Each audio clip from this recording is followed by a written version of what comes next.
الاخوان اليوم غادي نهضروا على الطلبه ديال الطب وعلاش داير الاضراب. كاين الناس فاهمين وكاينين الناس ما فاهمينش. الناس اللي ما فاهمينش غادي نفهموهم اليوم. فالطلبه ديال الطب دايرين اضراب على حساب باش ياخذوا المطالب ديالهم، كيناضلوا عليهم وهذا من حقهم. فشنو المطالب ديالهم؟ الطلبه ديال الطب بغاو يبقاو يرجعوا يقراو 7 سنين ماشي 6 سنين، حيت الدوله نقصت لهم عام ورجعت لهم 6 سنين. غادي تقولوا ايوا راه نقصوا عليهم والطب راه صعيب والكتوبه راه صعابين، اش بغاو بشي 7 سنين؟ لا سيادنا، 7 سنين هي اللي كتعطيهم حق معادله الدبلوم ديالهم باش عندهم الحق يمشيو يقراو على برا ولا يقدروا كاع يلقاو خدمه على برا. ولكن فاش ولات 6 سنين غادي يبقاو غير في المغرب، يعني قريتي في المغرب تخرج في المغرب. هادشي ماشي في صالحهم ولكن الدوله في صالحها. علاش؟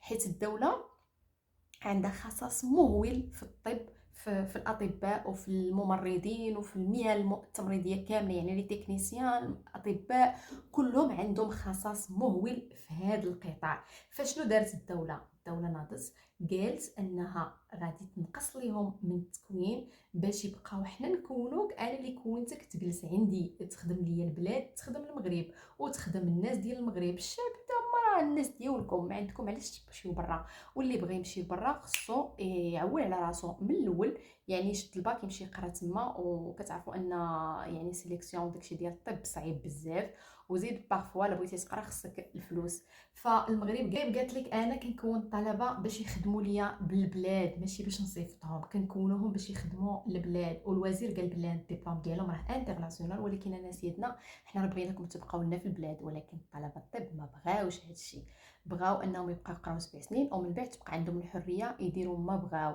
كانوا قالوا بانهم يفرضوا عليهم من الاول باللي غتقرا هنا غتبقى هنا، ولكن قال لك ان داكشي اللي مفروض ماشي مقبول. كله مفروضين اي حاجه مفروضه ما مقبولاش. دونك هما دازوا لهم بطريقه واحده اخرى وراه فرضوا عليهم بطريقه واحده اخرى انهم يبقاو في البلاد. فوق هادشي كامل وهاد الخصص الممول اللي كاين في المغرب واللي ناقصاه الاطباء وناقصين وبزاف د الحوايج، وهذيك الرؤيه الاستراتيجيه ديال اصلاح منظومه الصحه وما الى ذلك اللي كيخدموا عليها دابا. ففرنسا كدي كل عام 7000 طبيب من المغرب. تخيلوا 7000 طبيب من المغرب اللي كدي كل عام. فالدوله ناضت وتشمرت على يديها وقالت لك ممنوع شي طبيب يبقى يخرج ليا من البلاد الا مشى يقرا من الاول، حيت المغرب عنده خصص في هذه المهن.